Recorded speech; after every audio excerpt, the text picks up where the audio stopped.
ഡിസൈനിങ്ങിലും കോഡിങ്ങിലും ഒരു ഇൻട്രസ്റ്റ്, ഒരു ക്രേസ് ഉണ്ടായിരുന്നു. രണ്ടും കൂടെ ഉള്ള ഒരു ഫീൽഡ് ഇങ്ങനെ അന്വേഷിച്ചപ്പോഴാണ് UX കുറിച്ച് അറിയണത്. എൻ്റെ കൂടെ പഠിച്ചവരെല്ലാവരും കോഴിക്കോട്, കൊച്ചിയായിട്ട് പല ഭാഗത്തേക്കും പോകുന്നുണ്ട്. അപ്പോൾ ഞാൻ അടുത്ത് തന്നെ ഏറ്റവും നല്ലൊരു ഇൻസ്റ്റിറ്റ്യൂട്ട് ഉണ്ടോയെന്ന് ആദ്യം അന്വേഷിച്ച്. ആദ്യം തന്നെ ഞാൻ കണ്ടത് സ്കിൽസ് ഹബ്ബാണ്.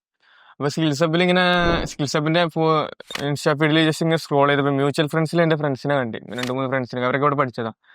അപ്പോൾ ഞാൻ ഫോൺ എടുത്ത് അവർക്ക് വിളിച്ച് ഇങ്ങനെ സ്കിൽസ് ഹബ്ബിൽ പഠിച്ചാണോ എന്ന് ചോദിച്ച്. അങ്ങനെ അവരോട് ചോദിച്ചപ്പോൾ അവർ സ്കിൽസ് ഹബ്ബിനെ കുറിച്ച് കുറേ പറഞ്ഞു തന്നെ.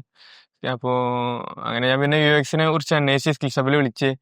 അപ്പോൾ ഇങ്ങനെ ഡെമോ ക്ലാസ്സിനെ കുറിച്ചൊക്കെ പറഞ്ഞു. അപ്പോൾ അങ്ങനെ ഡെമോ ക്ലാസ്സിന് വന്ന് അങ്ങനെ ഡെമോ ക്ലാസ് അറ്റൻഡ് ചെയ്ത് പിന്നെ ഒന്നും നോക്കിയില്ല, ഞാൻ UX ജോയിൻ ചെയ്ത്. ഡെമോ ക്ലാസ് ഉണ്ട്, എന്തൊക്കെ ടൂൾസാണ് ഇപ്പോൾ UX പഠിക്കാനുള്ളത്, HTML, CSS, ബൂട്ട്സ്ട്രാപ്പ്, അങ്ങനെ ആ ടൂൾസിനെ കുറിച്ചൊക്കെ വിശദീകരിച്ചു തന്നു. കോഡിംഗ് ഉണ്ട് എന്ന് പറഞ്ഞപ്പോൾ ഫസ്റ്റ് ഒരു ടെൻഷൻ ഉണ്ടേന്ന് അല്ലേ. കോഡിങ് HTML, CSS ഒരു കോഡിംഗ് ഫീൽഡിൽ നിന്ന് ഒരു കോഡിംഗ് ബാക്ക്ഗ്രൗണ്ടിൽ നിന്ന് വരുന്നതല്ല ഞാൻ ഡിഗ്രി കഴിഞ്ഞ് BBA ആയിരുന്നു. ഞാൻ BBA കഴിഞ്ഞ് വരുന്ന ഒരാളാണ്.